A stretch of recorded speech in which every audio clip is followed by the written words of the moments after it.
entrepreneur in general, I guess you have to learn every single component of your business and work in it and learn it from the inside out.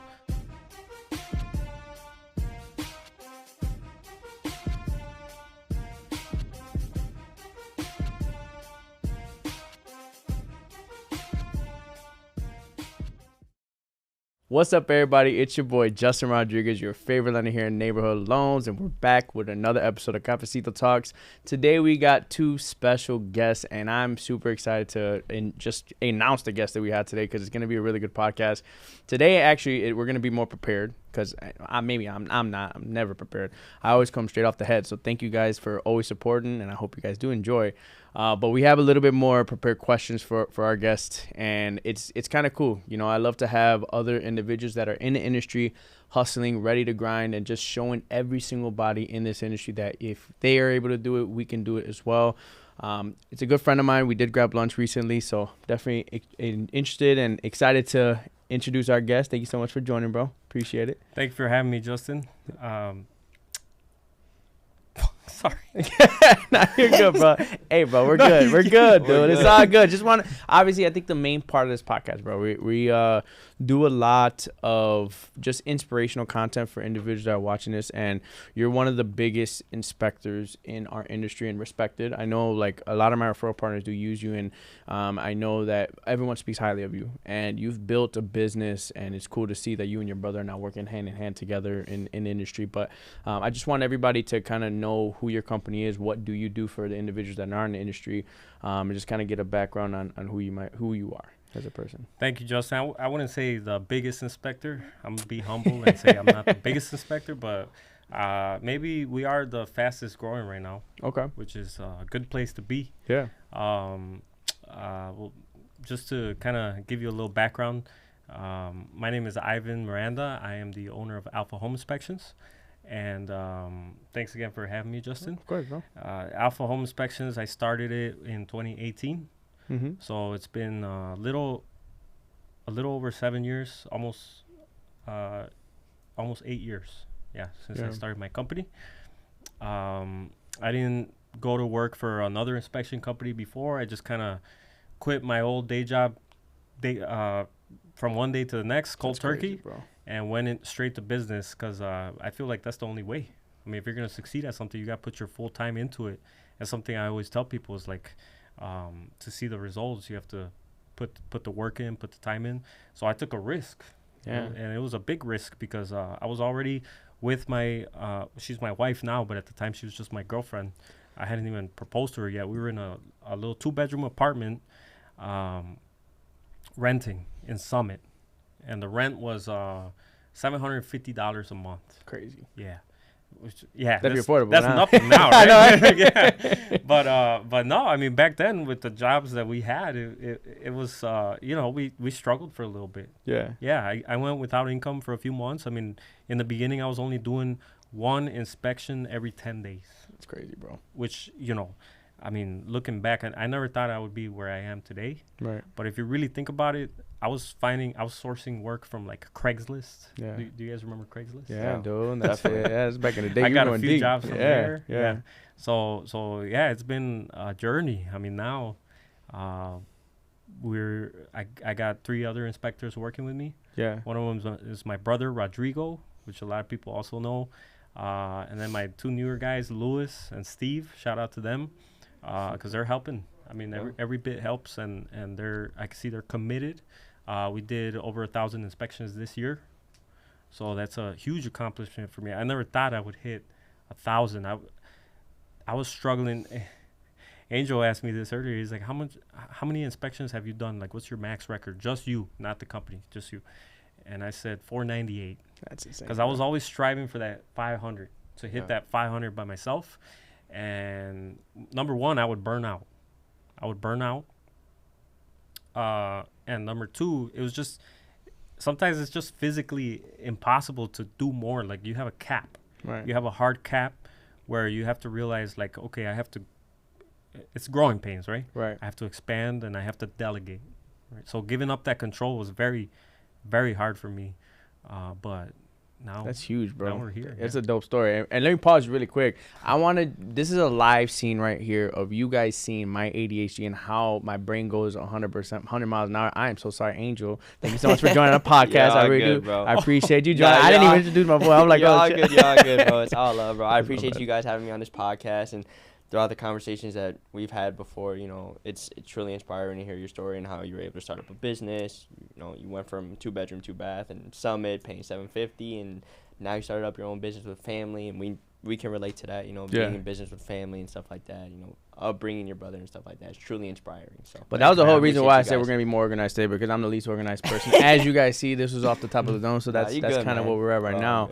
But I can see like a lot of correlations between your guys' business and in regards to, like, you know, starting your business with a family. And first off, I give your wife now credit, because for you to be, you know, going from one job to the other, and she stuck with you even after the fact that you have no income for a couple months, man. That's huge commitment there. But what was the feeling that you got the moment that you were, because obviously you work, I believe the last time we talked, you worked at Comcast before?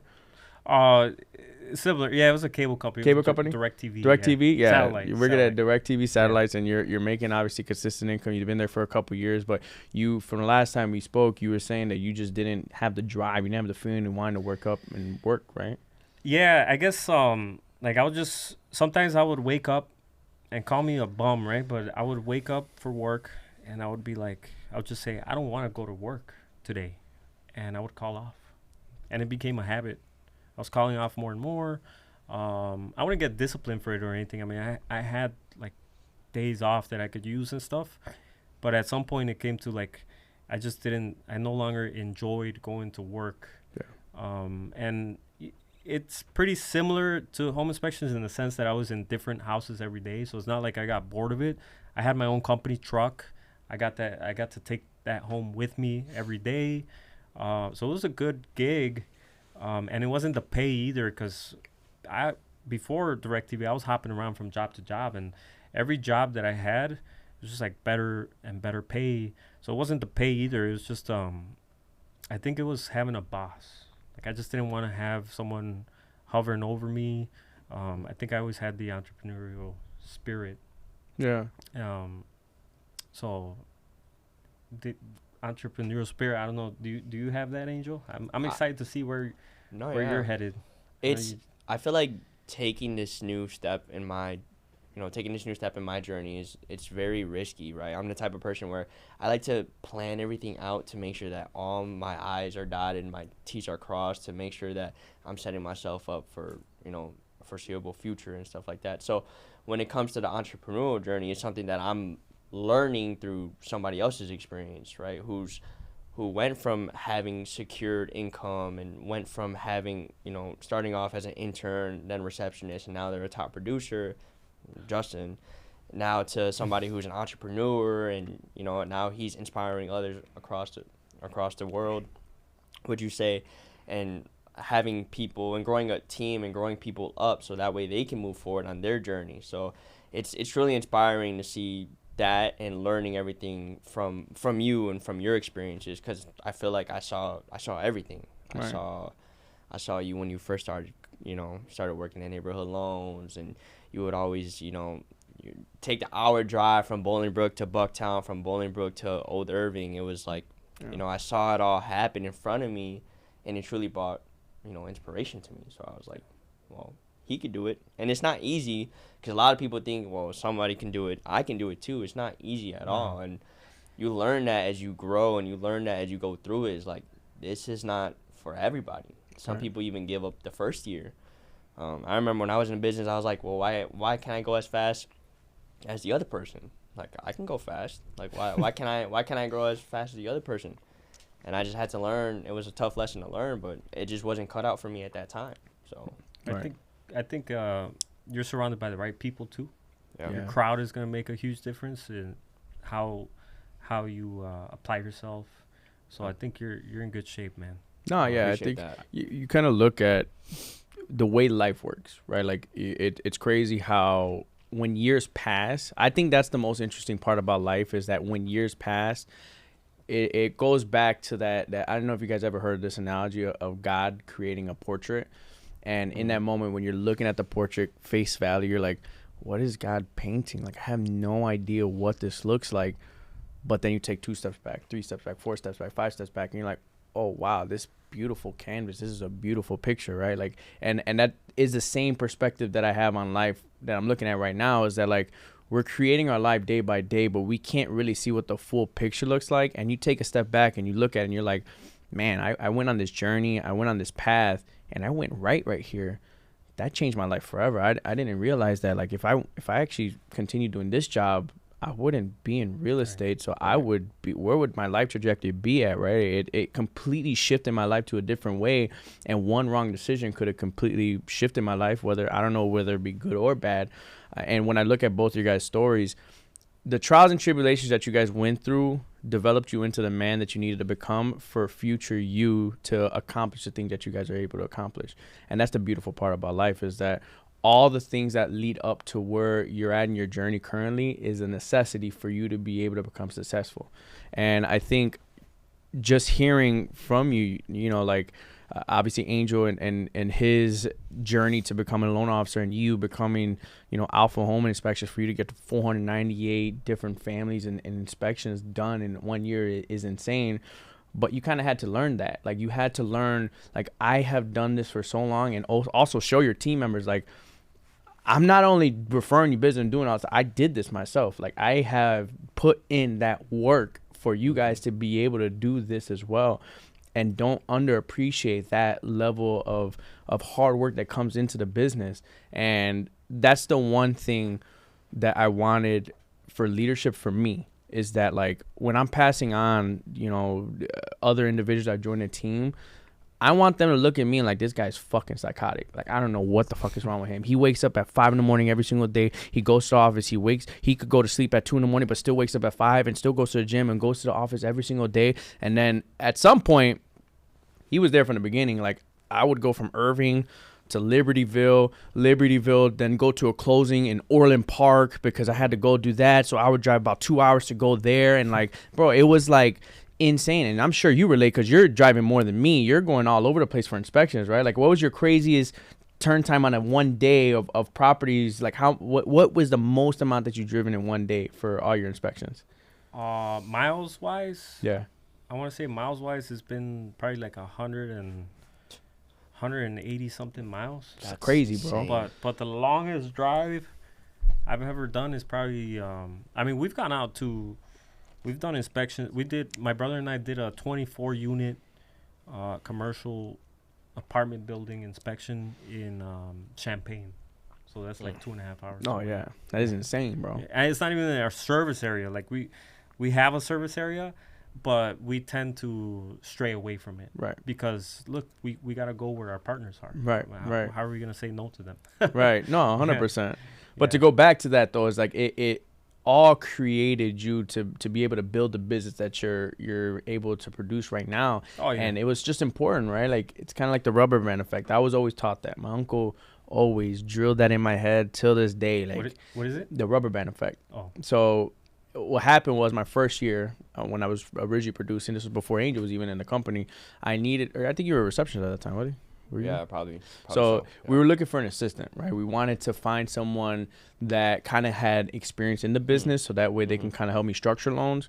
And he was in the talks. Angel was in the talks from the beginning to be a part of that, but he didn't at that time have the experience that he does now. And so when we first started, we're interviewing people. Well, we weren't interviewing people yet because my uncle wanted me to essentially burn myself out. So that way you pull yourself so thin and you stretch yourself so thin to the point that when you add somebody, the rubber band releases the pressure and now it's back to normal. And the reason why he wanted to do that, he wanted to push me enough just so that rubber band didn't break, but then it pushed yourself back to normal, because then it makes you appreciate your time. It makes you understand and recognize, like, okay, I have now more time to generate more business. This is not like, okay, I have more time to go F off. Like, no, this is, okay, I understand how many things I can really get done in a day. And adding a team member is just going to alleviate some of those tasks. But how do I fill those tasks in with more business ideas that can generate more business for us and for our team to generate more leads, more business overall for everybody. So how did that light switch turn? Like at what point in time were you sitting there looking at like, all right, bro, I need another team member because I don't have enough time to really source more business, or I want to have, wasn't even not about the business. It was more like, hey, I need more time for my family. Was there relationship struggles? Like what was the hardest part about that? Something that my wife always reminds me of is when I told her, I was like, I'm starting this company. Supposedly, I don't remember, but she says that and when I started in 2018, she said that I started it to one day be able to spend more time seeing my children grow up. And it's come full circle because just like a year and a half ago, she had her first baby. Nice, bro. Congratulations. Thank you. Yeah. Thank you. So, but man, so the rubber band effect, I never heard about that. Yeah, bro. It's interesting because what happens like if the rubber band breaks? Then at that point in time, you kind of know how much pressure you pulled to break the rubber band. So it's kind of like a double-edged sword. It's either a good thing where it doesn't break, or then it breaks and you're like, oh shit, I can't apply that much pressure. Okay. So I should have done it a little bit sooner. Maybe I'll wait a couple more months. Now I know how much. Either way, you're going to find out how much can you pull or stretch. Maybe mine broke. I really don't know, bro. Yeah. I kept going, bro. It's just like, keep going. Whether it broke or not, you just got to keep moving forward. Really, the switch that you asked about, I want to say it was I think it was 2021, maybe 2022, but when I did that 498 inspections for the year, I was burned out. I changed. What did that look for you? Like, what did burnout look out for you? My personality changed. I wasn't the same person to my wife, to my family. Actually, my family didn't even see me that year. I was just working so much that, I became like not a pleasant person to be around. And realtors noticed as well. Yeah, because when I got better, certain realtors told me, they called me out. They were like, "Hey, you look and sound different. Like you look better now." Like it was to that point. Yeah. So that was really that was when I realized like there is no more growing to do. There's no way I can grow anymore unless I get help. And I was really lucky, back to the family thing, I was really lucky that my brother was willing to hop on board. That's awesome. Because who better to trust than family, right? Yeah. You can hold them accountable. Yeah. 100%, bro. For years, I was trying to recruit him. I was talking to him. I said, hey, come work for me. You probably make more money and work less hours. And I also always saw the entrepreneurial spirit in him because he was already doing business for himself. Like he had a shirt company. He was making shirts. He had a fashion brand that he was selling shirts with. And I told him, hey, if you want more time to focus on that, on selling shirts and designing shirts, come work for me. Like I said, more pay, less hours. You get to really find yourself, like do your own thing as well while you're working with me. But man, he got licensed. He started doing inspections. I went on vacation that year, and I forwarded all my calls to him. This is similar to the story that Carmen told me about you and her. I forwarded all my calls to him, and when I came back from vacation, it was like a movie. It was like his hair was like, and he was like, "How do you do it, man? Like, how do you?" He's like, "People call you all day. Like, how do you even get inspections done? How do you do this?" But looking back now, he tells me, "Hey, you know what? That is what made me. That is what flipped his switch into like not only being a great inspector but a great businessman. Yeah, because you see him out there." With his marketing and his networking. So that is what made him flip the switch of like, damn, I'm good at this. I can handle more. And that's when he really hit the ground running. That's what it took, is like for him to take my calls. Right. No, 100%. Feed him to the wolves. What shows like it kind of shows them what you go through on a daily basis, and that's important. Like, he's gone through it, Carmen's gone through it. Yeah, The first time it was a mistake, bro, but you know. I remember the first time he's like, "Hey, I'm gonna call forward to you." He was out on a trip, whatever, right? Yeah. And I was like, "Bro, who in the blue life is calling me right now? Like, why are you calling me? Who's calling me?" And they're like, "Hey, Justin. Hey, I'm like, "This is not Justin. This is Angel." And I was like, "Oh, he turned on his call forwarding. He didn't text me." And I was like, "Bro, at least text me before you start call forwarding to me." And from there, it was like, it is like how you said, you being thrown to the wolves. And sometimes you may not realize what the other person is going through until you step, and walk a mile in their shoes. That's why you're saying you want everyone to see you showing up every day. Oh, 100%. And I have 100%. A lot of respect for someone that starts from the bottom. Yeah. You guys both did, right? So, because if you go, I feel like to be a good business owner or a good entrepreneur in general, I guess you have to learn every single component of your business and work in it and learn it from the inside out.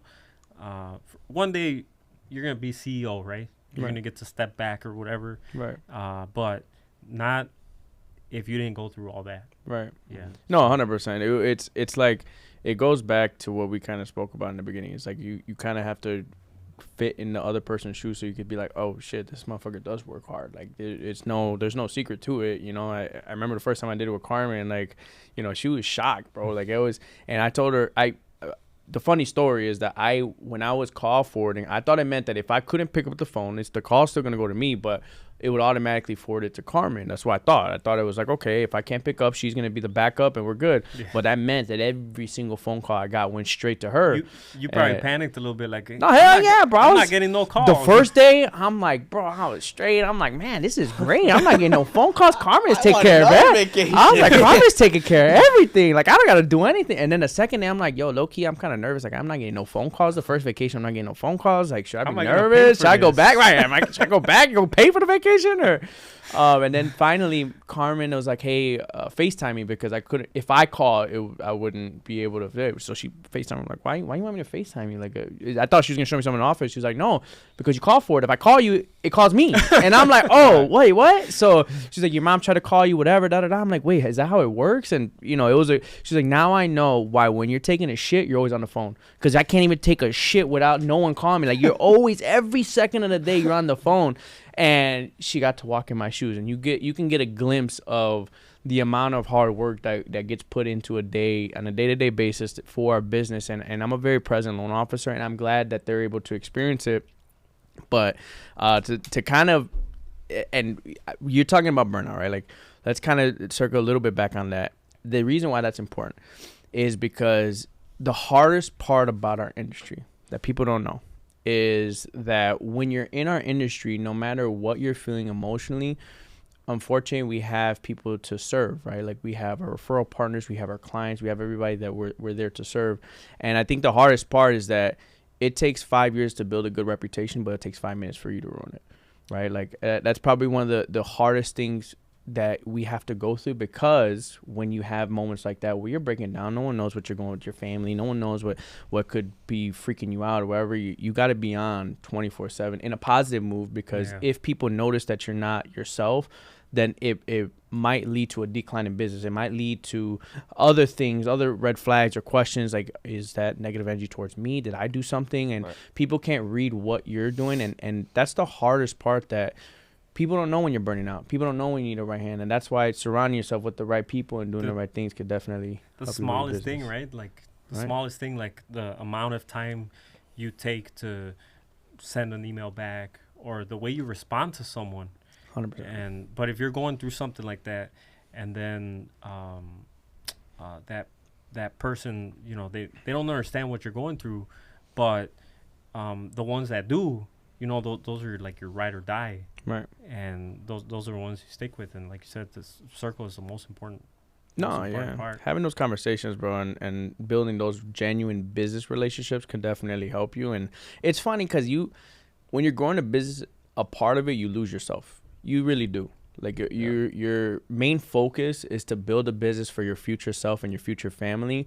But as a part of that journey, you actually grow further away from your family, further away from your friends, further away from everybody, but for the greater good of the future, to be able to scale the business to the point where now you have team members and now you freed up time to be able to be with your family. And I've seen that, bro. I would One day. similar to your shoes, right? Like, but I think you have more time than what you originally did have. 498 especially. There's no way you're seeing your family at all, right? Like, and I think it was very similar in a sense where I can remember when there was specific times I really remember before Carmen that I would go to the office, go to a consultation, 2 or 3, because I did every single consultation in person, every single one. It didn't matter where it was at, Southside, Libertyville, go to closing, go to the office, follow up. If someone submitted an application, I'd have to review 5, 6 applications all at once. When I got home, and that was probably like 7, 8 o'clock, reviewed all the applications, and then all that to be done all over again and again. Send Tuesday updates, send this,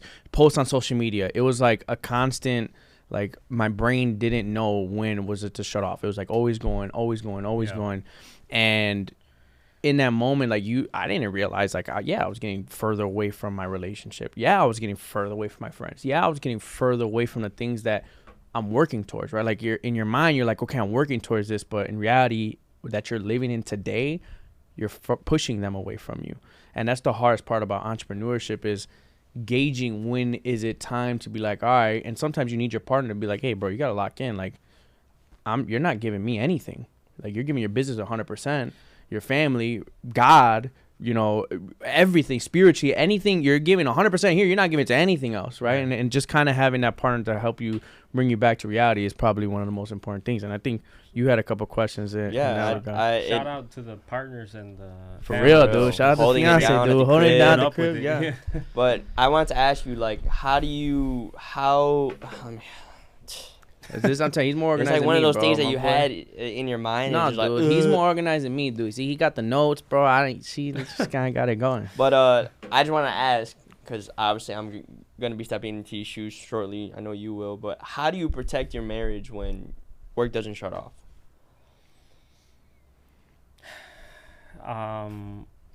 Boundaries. Yeah. So, like, deep. Deep. When that rubber band broke for me, that year, I took a step back. I took a couple days off, and I thought about it, and I said, you know what? It ends here. Like, no more starting inspections at 5, 6 p.m. because that's when I'm out and I'm home at 9 p.m. Mm-hmm. And that's when it really hit me. It's like, all right, look, if I start telling people no, I might lose some business, right? But at the same time, you would be surprised. Like, once you set those boundaries, you would be surprised how willing people are to accommodate to you. So the first step is setting the boundaries. If you want boundaries, set them. And that's your personal decision. Nobody else can tell you otherwise. Like, if somebody is really, really trying to convince you to do a 6 p.m. inspection, you don't have to tell them, no, I'm not going to do it. You can tell them I'm already booked, right? Or you can sugarcoat it. You can lie to them. But it's your mental health that comes first. Right. So at that point in time when the rubber band broke, like I said, I decided, you know what? I'm only going to do 2 inspections a day instead of 3. And I'm going to start one at 9. And I'm going to start my next one at 2. Because that way I'm not getting up so early just in case I have to stay up late doing reports. Number 2, I have plenty of cushion between the 2 appointments, so I'm not late. So I don't hit rush hour because, rush hour for a 4 p.m. Arrival time for an inspection, forget about it, man. You're late with the rush hour nowadays. So 9 a.m. and 2 p.m. And then you're off at a decent time, right? Think about, I might have strayed away from the root of the question a little bit, but think about this. Not only my situation about getting home too late. Now that I have a baby, he goes to sleep at 8 or 9 p.m. So I get home at 8 or 9 p.m. I don't see him no more. So not only that side of it, but the other side of it, the sellers, if the house is occupied. Who wants an inspector in their home past dark, past dinner time? Right. It just didn't make sense for my business. that's when I, my guys, they're hungry, so they still do later inspections. But me, myself, I have stuck pretty close. I mean, I break it sometimes as I please. Yeah. But I've stuck pretty close to those boundaries. That's huge, bro. That's huge. What boundaries did your wife ask for in the business for your growth in the relationship? You know what? She has been wonderful. She's been supportive. Boy's getting brownie points right now, dude. Yeah. She hasn't really asked for that many boundaries on my end. I think for the most part, she just wanted to go on at least one vacation per year. Yeah. And even when we're on vacation, I'm still taking calls. I'm still texting. So she's understanding about that. So right. No, I mean nothing. That's good, bro. I mean, I could only speak for myself, bro. And I think the biggest thing and the biggest boundary that my girl, or my fiance now, I should say, sorry, is she can thank you. She could recognize when like I'm off, like, and I think it happens twice a year. Twice a year, my brain does break, but twice a year, I get home and I'm mute. And if you know me, I'm the least person to ever be mute ever in my life. I talk to everybody, but there's twice a year that I'll come home mute. I'm not mad. I'm not sad. Words don't come out. I don't know. Maybe my social radar meter broke, and that day I'm just mute. And I think it happened less, right, when I started to establish a team and everything. But my girl my fiance would get back and have me get back to reality, right, like, and back to the mental capacity of like, all right, you're not yourself, right? Like, let's kind of rezone. Is everything okay? And the boundary for me was, kind of respecting my own time, and I still need to do it now, bro. I'm all over the place, dude. I could tell you I'm a people pleaser. I'm the first one to recognize it. As soon as someone tells me, like, 6 o'clock, can you do this? Like, yeah, like right now, right now, boom, done. Let's do it. Let's figure it out, right? Whether or not I can do it is a different story. That's a later problem. Let's figure out how we can make it happen, right? Like, that's always how my mindset is. And, I think that that's the hardest part in my business that I've learned to grow. And thankfully now I have team members to where it's like, okay, 6, 7 o'clock, like, do I really want to go drive 40 minutes an hour when I could be making, more follow-up calls here doing this? And it's kind of strategizing in that way where it's like, I have great fucking team members. I know this dude will work his ass off till 8, 9 o'clock, and because he's very hungry and he's devoted and he's going to go do probably a better job than what I would do at that moment because, he is trying to strive for greatness, right? Like, he's going to be great in the job. So, like, you're about to make me cry, dude. You're the face right now. Like, right. People are going to remember you for 100%. Meeting with them at 8 or 9 p.m., right? Right. So it helps you, too. And it's huge, it's a blessing, bro. Everything's a blessing. You got to put in the reps. Yeah, exactly. That's it, bro. No, it's true, bro. You got to. We were just talking about this today, bro. Like, it's hard for you to ask to be at the top when you haven't even figured out how to climb the mountain. Like, how the hell are you going to look at the view? You haven't even learned anything about getting on top of the mountain. And maybe you don't even like to be on top of the mountain. That's what some people don't realize is, like, a lot of times people pray for these big dreams and goals, and then you actually accomplish it, and it didn't really affect you in the way that you thought it was, right? Like, more money, more problems. That's it, bro. it really is that, bro. Like, it brings forward different. It's funny because I was talking to an individual who his business was solely just mental. It wasn't like he wasn't a therapist, but he was a physical and mental health. That's all he did. He would train people and entrepreneurs specifically to be able to help them grow their business and grow themselves. Coaching, right? And his biggest clients are millionaires and multi-millionaires, and they're just unhappy. They had no fulfillment. They have no purpose, right? Because they've already made it to a certain point that their brain never really even fathomed. And then they get to a certain point, it's like, what's next? Like, I don't know what to do next, right? Like, I'm all over the place. I just bought 2 Ferraris, and I'm not happy. It's never going to be enough. Right? It's never going to be enough. And you always continue to chase more. And I just recently watched, I don't know if you guys watch Owning Manhattan. Did you guys watch that show? I watched a couple of the episodes, yeah. No, I haven't watched it. He's the biggest real estate agent in New York. Yeah. Biggest, Ryan Serhant, biggest agent. And so he's selling a new building, Imagine like you get to a certain point where you're no longer selling like a skyscraper. You're selling an entire skyscraper of almost 500 units. You're selling it just by yourself, your company, and it's a new development in Miami, Mercedes building. Mercedes just came all the way from Germany to open up a big ass building in Miami, new development, and it's crazy, bro. He's in the middle of this event of the new development. He's going networking with different people. Bunch of millionaires, billionaires are there because they want to buy the first unit. A couple $50 million listings. And this dude got a freaking piece of paper right now. Okay, you want a $50 million condo? Okay, check, boom. Like selling off units on a piece of paper, but for 50, 25 million. Crazy. And this moment, bro, it took me the flashback of when I first started in the business. A lot smaller scale, but he's in the corner writing shit down and this big ass event, huge event, and he's just, you could tell he's stressed, dude. He's mentally cooked. His wife comes up to him and looks at him, is like, "You okay?"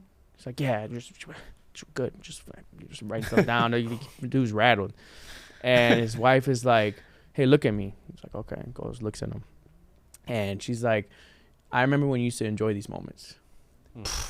Dude, my bro started getting goosebumps when I was watching the show. I was like, "Oh, dude." And he's like, "What do you mean?" And she's like, "Now I feel like you're just trying to, life to you is a checklist. You're just trying to check off boxes at this point. You're not enjoying the moment." Yeah. So like a $25-50 million sale. Now he's just like, okay, next. Okay. He's not excited about it. Yeah, he's just going. He's going through the motions to try to become the best. But it's like, when is it enough? At what point, is it true happiness? And he speaks about his true happiness is taking his daughter to school and and it just to put you into perspective, like this guy is a multi-millionaire Netflix star, right? Like with the biggest agent in New York. Like he has checked off almost every single box a human individual would think that they want.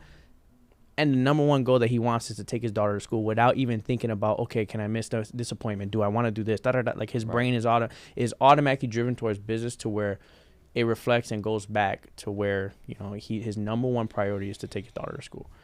Right? And that's just, it's all about perspective, bro. You kind of look at it in a sense where it's like, I feel like there's 3 pillars to life, right? You got your business, you got your family, and you got money, right? If you don't dive, and I think 4 spiritually, because you got to think spiritual if you're religious. If not, it's okay. You have some sort of thing to kind of drive yourself back. But if you don't dabble in and try to at least divvy it out in all 4 spectrums, at some point you're going to lack one of them. And if you lack one of those, the desire for that is going to increase, right? If you don't have towards your business, you're like, fuck, I'm lacking in my business this year. I got to put more time and effort into that. Oh, spiritually, I haven't been really devoted spiritually. I feel a little bit lost. Maybe that's a part of my fulfillment. Family, I haven't devoted any time into my family. Or money, I haven't been saving any money.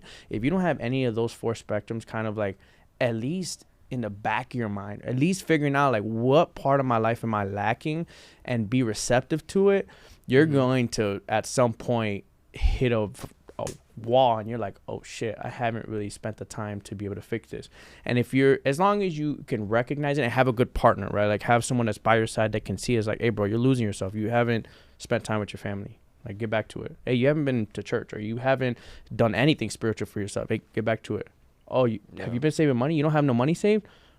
Bro, you've been having a great year. What are you buying a fucking Rolex for? Go save a couple hundred, you know what I'm saying? Like go do something for yourself. I wonder if there's anyone out there that budgets time. Like in the beginning of the year, January 1st, like, all right, this much time is going toward my business. This much time is going toward my family. Yeah. And this much time is going toward... That could be a new thing, bro. I think we just started a freaking coaching class right now, bro. I think we just... If you want to save time now, be sure to sign up. But it is like my bad, I didn't mean to go. But it is like the good, cheap, and fast. I don't know if you ever seen that scale. You can have something good and you can have something cheap, but it may not come fast. You can have something fast, you can have something cheap, it may not be good. Yeah. So it just depends on where you're putting your eggs at, right? Las tres veces. Oh shit! There you go. There you go. Bueno, bonito y barato.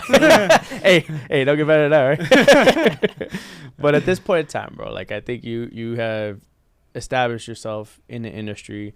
Everyone knows really who you are. If you're within the Chicagoland area of inspectors, what drives you at this point? What wakes you up every single day to like, continue to pursue greatness in this industry and career? Well, I mean, besides my son, and I want to spend more time with my son. It's my team. Now that I have a team, I want them to succeed. I want them to accomplish everything I've accomplished. I feel like I'm giving them the roadmap.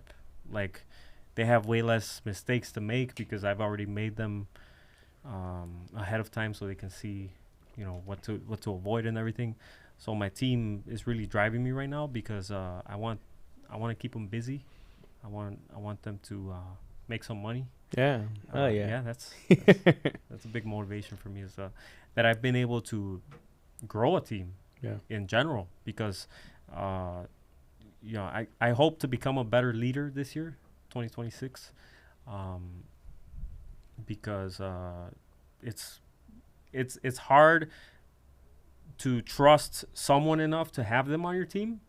But not only that, I feel like it's even harder for people to trust you to lead them to victory.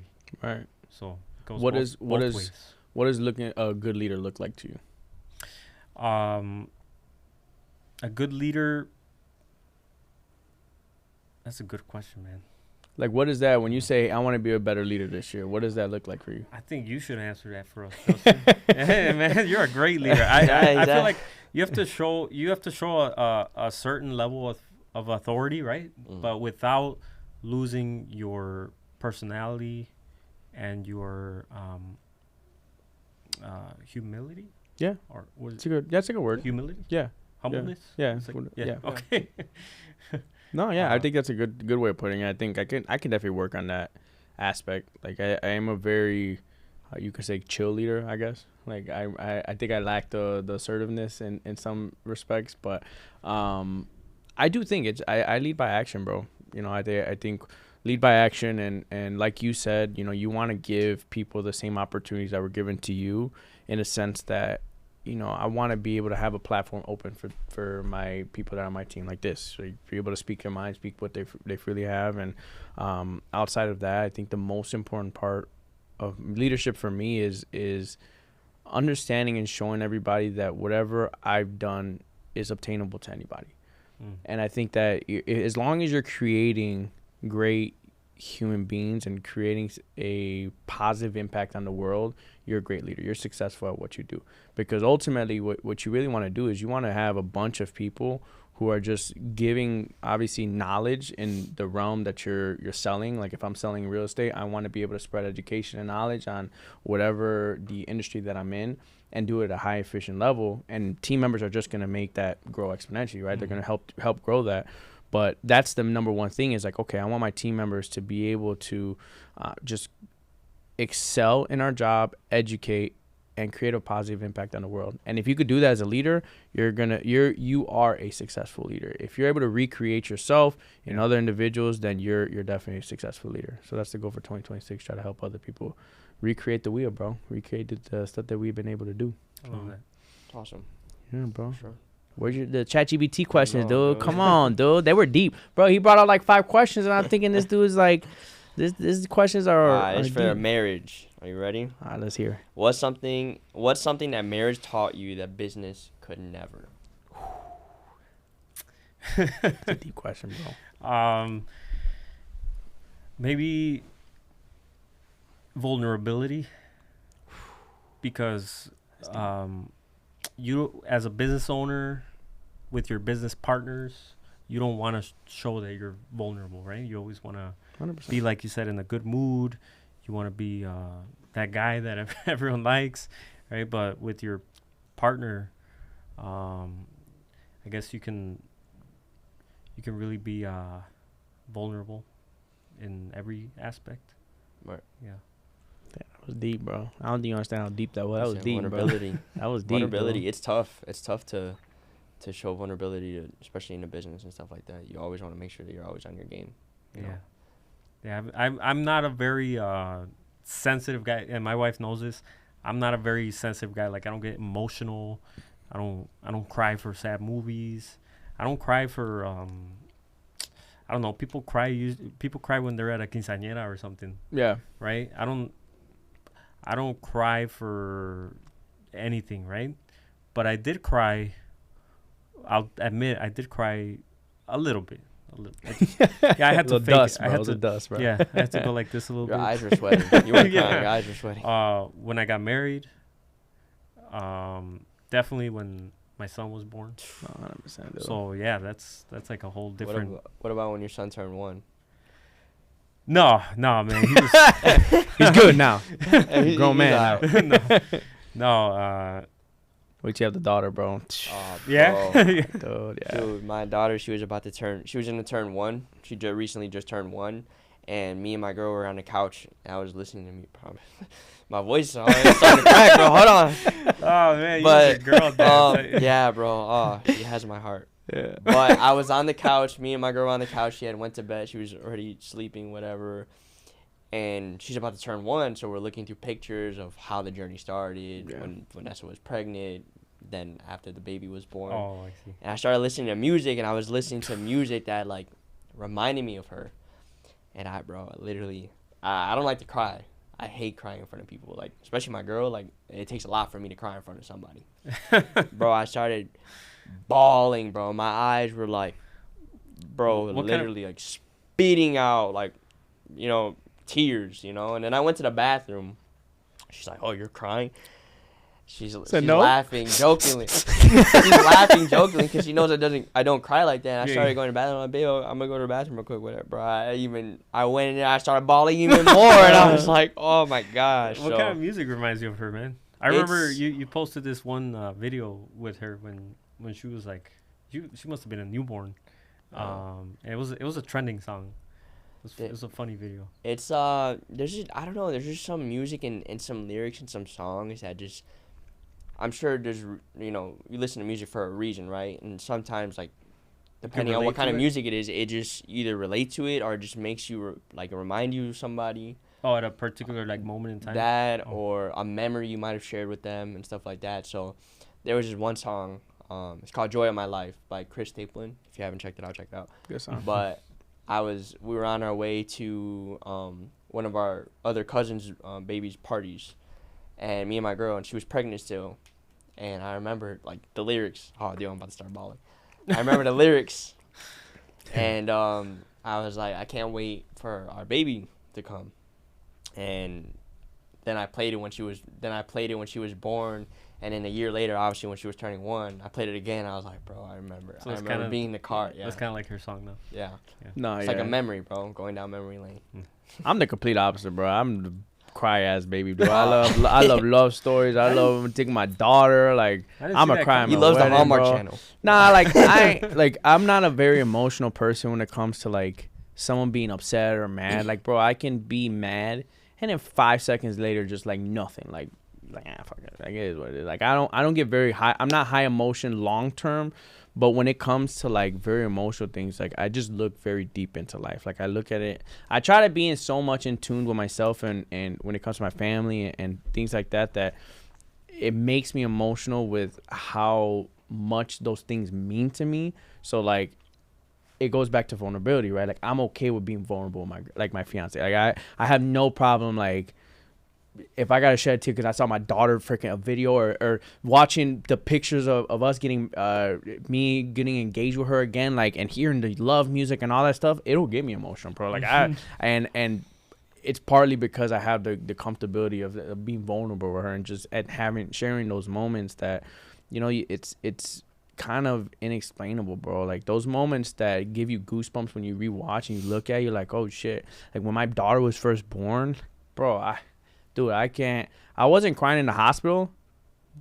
Surprisingly, I didn't cry in the hospital, but, like, that memory of seeing your kid for the first time, seeing my daughter born, I just remember, like, my whole life stopped. I looked at her. It looked like, I remember my mom's scrapbooks of pictures of me as a baby, and all I could see was that resemblance of myself and my daughter, and she looked exactly like me as a baby, and that melted my heart. It made me feel I was in love with my baby. And I remember growing up and just, like, okay, I going to the point where she starts growing, and I remember, like, envisioning me going to the gym and saying, hey, I gotta buy a house for my family. Like, that was, like, every single day I was like, boom, boom, boom.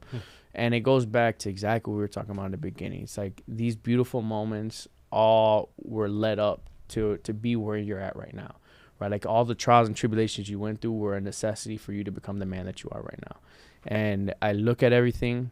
I look at how long it took me to achieve certain things.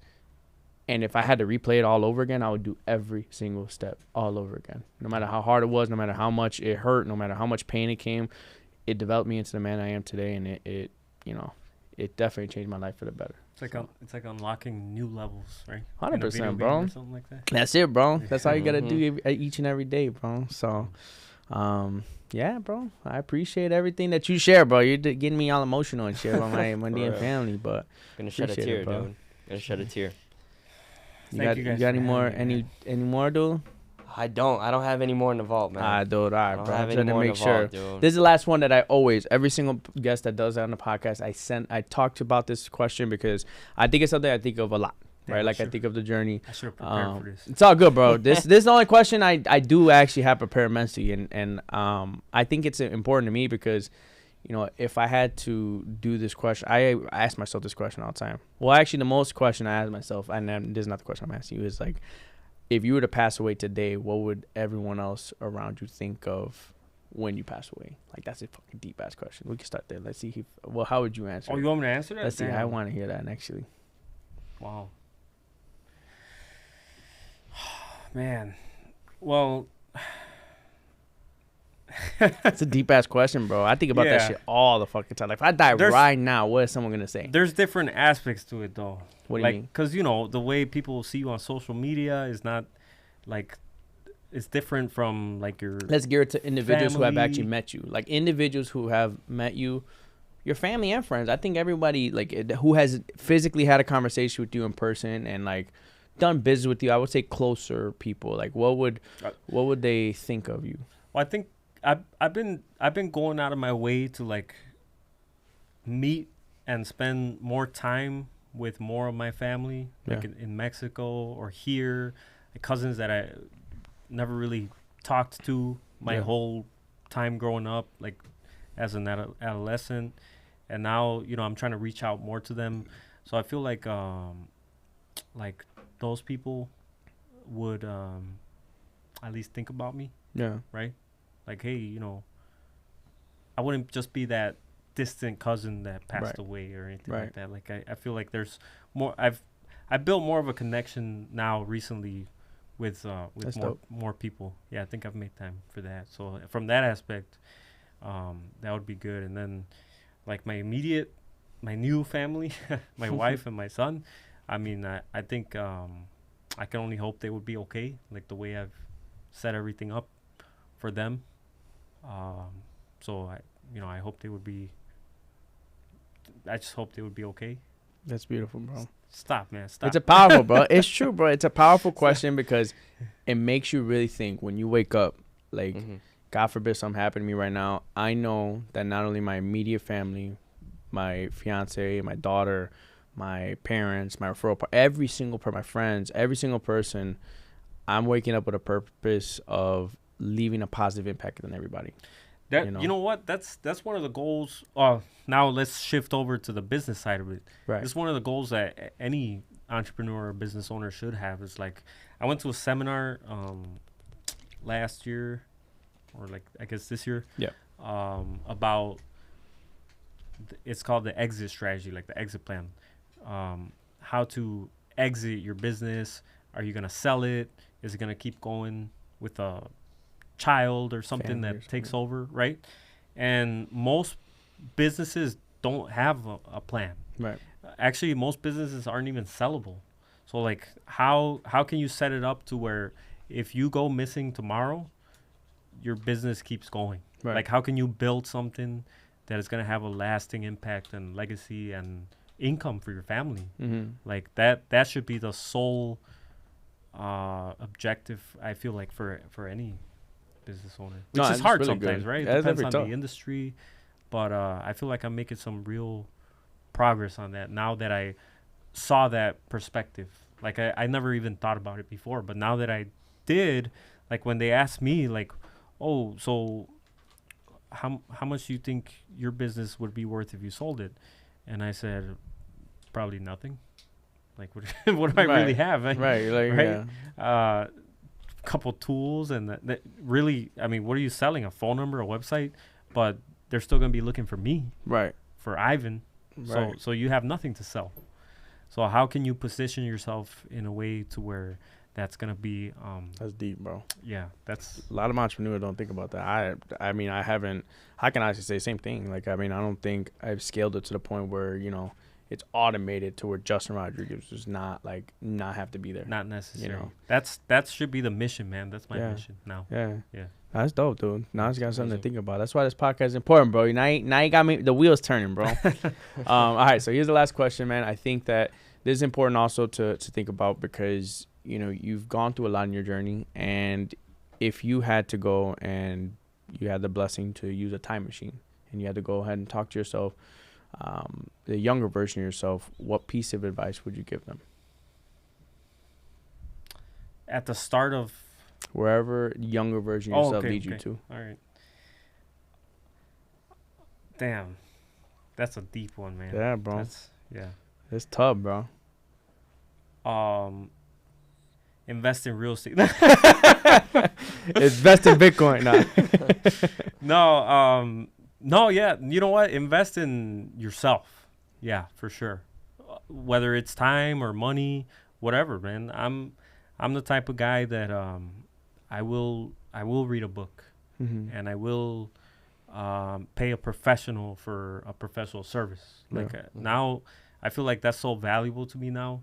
I have a budget set up for it, for that kind of stuff, for the year, right? That's dope. So if I were to go back, I would have started doing that way sooner, and maybe I would have progressed so much more, like mentally, spiritually, That's deep, bro.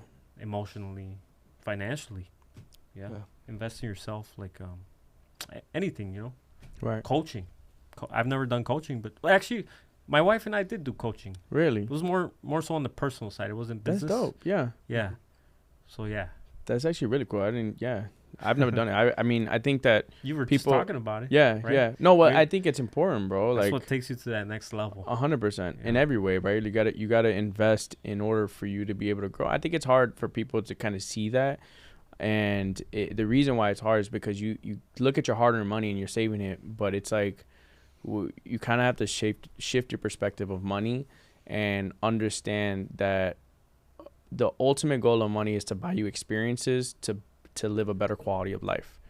But you also, on the other flip side, have to understand that the main purpose and goal of money should be to understand and recognize how you could turn this money to make more money, right? And what's going to make it more? Is it real estate? Is it Bitcoin? Is it stocks? Is it whatever it might be? And you kind of often see is like a lot of times in life, you can't turn nothing into something. But when it comes to entrepreneurship, you can. $1 could turn to 100 grand in entrepreneurship. You can figure out how you can turn no money, $0 into $100,000. You have to come to the realization that you do need to rely on someone. Right. Like if you don't know nothing about something right now, you need either a mentor Right. or a class or 100%. something, right? So you can't do it by yourself. Like you have to 100%. step away from that. Like, oh, I'm just gonna do it myself. Right. And yeah. And that's where investing in yourself is important, because it's like, you know, you invest in yourself, you surround yourself with the right individuals, and by doing so, you save yourself just so much time. Like, yes, can you become an entrepreneur and successful entrepreneur by doing it all by yourself? Yes, but it might take you 10 years when if you meet the right individual, it could take you 2 years, Yeah. right? Like, why waste 8 years of your life when you have, that's the most valuable asset that you have, which is time. But Yeah. the ultimate goal is like, okay, use this money that you have earned, your hard-earned money, to figure out how to double it, triple it by investing in yourself, by making sure that you're betting on yourself, because there's not going to be a greater return than other than yourself, bro. So And that's what it is. Like when you earn money, it's like it's the exchange Right. for time. right. So what do you think, 100%. man? What do you, It's good, man. if you went back with the time machine? Back in a time machine for myself, what would I tell myself? Yeah. Is it off, Aaron? Yeah, It's fine. your camera kind of died, so I'm just like, It's okay. Damn, have we been going that long? there you go. All right, perfect. I think for myself, investing into myself, if I had a time machine, gosh, I'm blanking. If I had a time machine, and what advice would I tell myself? Yeah. the younger version of yourself? Good things take time, man. Being impatient doesn't it's not gonna do nothing for you.